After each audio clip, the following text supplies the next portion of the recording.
ناظرین، اس وقت آزاد کشمیر حکومت کو جو سب سے زیادہ پریشانی پڑی ہوئی ہے نا، وہ اس بات کی ہے کہ اگر یہ احتجاج ختم ہو گیا، عوام کے ساتھ مذاکرات کامیاب ہو گئے اور جو کاغذات نامزدگی کا ٹائم ہے اگر وہ باقی رہا اور عوامی ایکشن کمیٹی کے ان لوگوں میں سے اگر کوئی انتخابات کے میدان میں اتر آیا تو پھر کوئی بھی جماعت وہاں پر الیکشن نہیں جیت پائے گی۔ اس لیے حکومت اور ریاست آزاد کشمیر کی یہ مکمل کوشش ہے کہ کسی نہ کسی طریقے سے کاغذات نامزدگی کا جو وقت ہے اس کو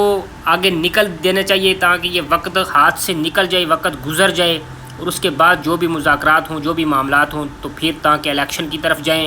تاکہ یہ عوامی ایکشن کمیٹی کے جو لوگ ہیں جن کے ساتھ عوام کی اس وقت مکمل حمایت ہے، ان میں سے کوئی الیکشن میں حصہ نہ لے سکے، اور پھر ریاست اپنے حساب سے جس طرح تاریخ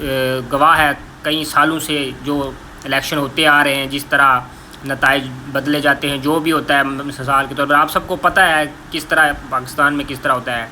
اور اس طرح آزاد کشمیر میں بھی ایسے ہی ہوتا ہے۔ تو یہ پوری کوشش ہے کہ یہ سارا نظام اسی طرح ہو جائے اور پھر اپنی من مانی کی ایک حکومت قائم کی جائے۔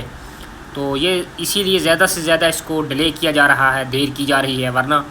کافی طرف سے مذاکرات کی پیشکشیں ہوئی ہیں، اور اس وقت مولانا فضل الرحمان صاحب جو ہیں وہ میدان میں اترے ہیں کہ میں آزاد کشمیر کے لوگوں کے ساتھ مذاکرات کرواؤں گا، اور باقی وکلا برادری بھی اس میں صف اول میں شامل ہیں، وہ بھی مذاکرات کے لیے کوششیں کر رہے ہیں، کافی کوششیں تیز ہو رہی ہیں، لیکن ریاست جو ہے نا وہ اس میں سنجیدہ نہیں ہے۔ ریاست کا جو سوچ ہے نا، ریاست کی سوچ یہی ہے کہ اس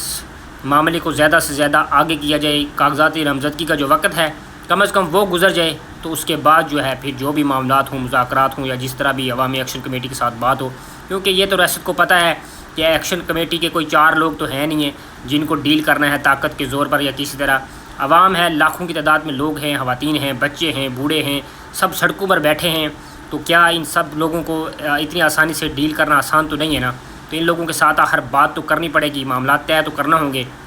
ان لوگوں کی آواز کو سننا تو ہر پڑے گا، کسی نہ کسی طریقے سے اس کا کوئی نہ کوئی حل تو ضرور نکالنا پڑے گا، کیونکہ طاقت کا استعمال کر کے دیکھ لیا، پہلے 4-5 دن جو آپریشن ہوئے، لوگوں کو شہید کیا گیا، جو بھی دونوں طرف نقصان ہوئے،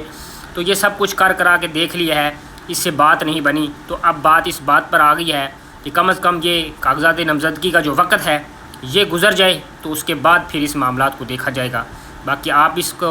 کس نظریے سے دیکھتے ہیں کمنٹ میں ضرور لکھنا، اور اس ویڈیو کو آگے بھی شیئر ضرور کرنا، تاکہ ہر محب وطن کشمیری اور ہر محب وطن پاکستانی اس ویڈیو کو ضرور دیکھ لیں، اور میرے اس چینل کو بھی فالو کر لینا۔ بہت شکریہ۔